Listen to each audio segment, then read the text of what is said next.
Let's make party style Ghanaian jollof stew recipe. Hello everyone, welcome back again to my channel. I hope everybody is doing amazingly well. In today's video, as I said, we're going to make a very simple Ghanaian party style stew recipe. All you have to do is to trust the process. If you are new to my channel, hello, this is Cooking with Efia. Kindly do subscribe to my channel and be part of this amazing family. Now, without wasting much of your time, let's get started. So to begin with everything, we will start by introducing my simple pepper mix right here.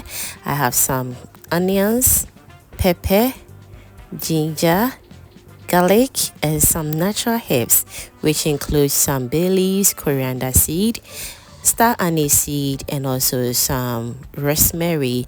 Kindly feel free to use any seasoning of your choice. Okay, now let's go ahead and blend our pepper mix. Very simple. So moving forward, we're going to start by heating up cooking oil. I'm using sunflower cooking oil. Kindly feel free to use any oil of your choice, whether being coconut or olive oil. You are good to go.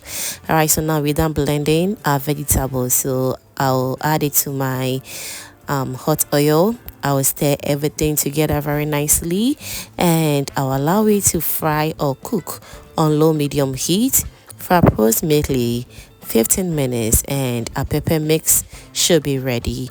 Don't forget as well to be checking it from time to time.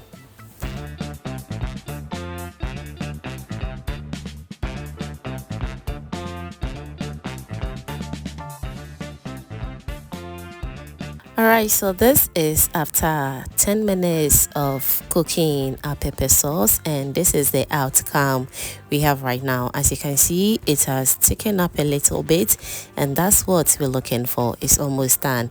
We're going to allow it to cook for extra 5 minutes, and after extra 5 minutes, this is what we have. Our pepper mix is very well cooked now, so all that is left is for us to go in with our tomato paste. I'm using Tastiest tomato paste. Kindly feel free to use any brand of your choice. Okay, all right, so now after adding in the tomato paste, I will stir everything together very nicely until everything is nice and well incorporated. All right, so now whilst that is going on, I want to also use this opportunity to thank you all my returning subscribers and new foodie members right here. You guys are amazing.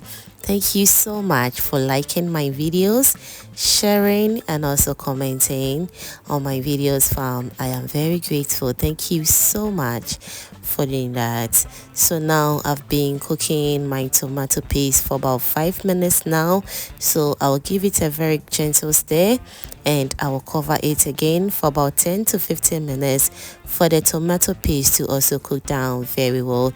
You know, sometimes some of the tomatoes can be very sour, and we don't want to experience that at all.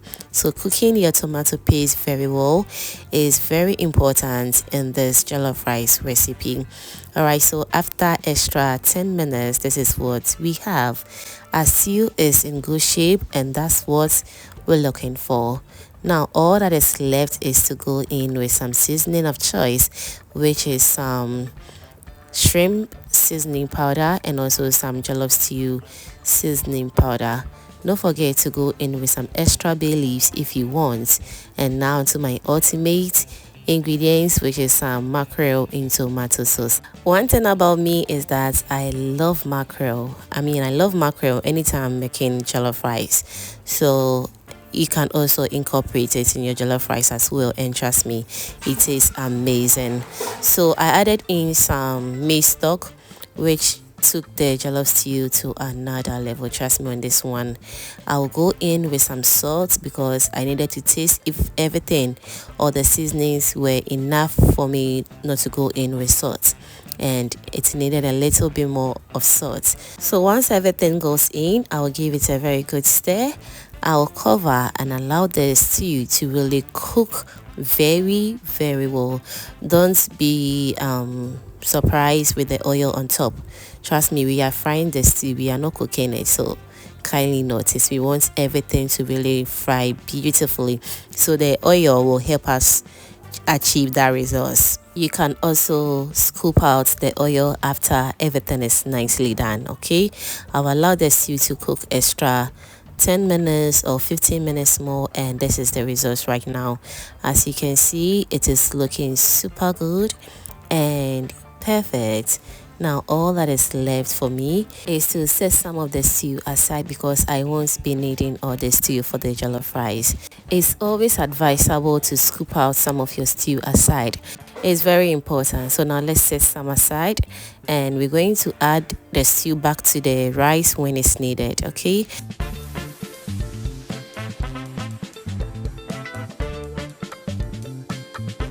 Now whilst that is going on, if you haven't still given this video a thumbs up yet, baby, what are you waiting for? Kindly give this video a thumbs up, and also do share this video to your lovely friends and family, so they get to see this amazing and perfect jollof stew recipe as well. Thank you so much for doing that.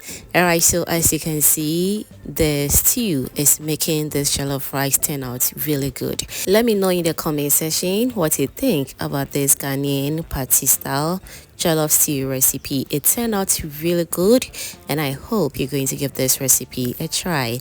Thank you so much for watching this video up to this point, and if you enjoyed to this point, that means you are always a proud foodie member. Kindly do subscribe to my channel and be part of this amazing family. Thank you once again, and see you in my next upload. Bye.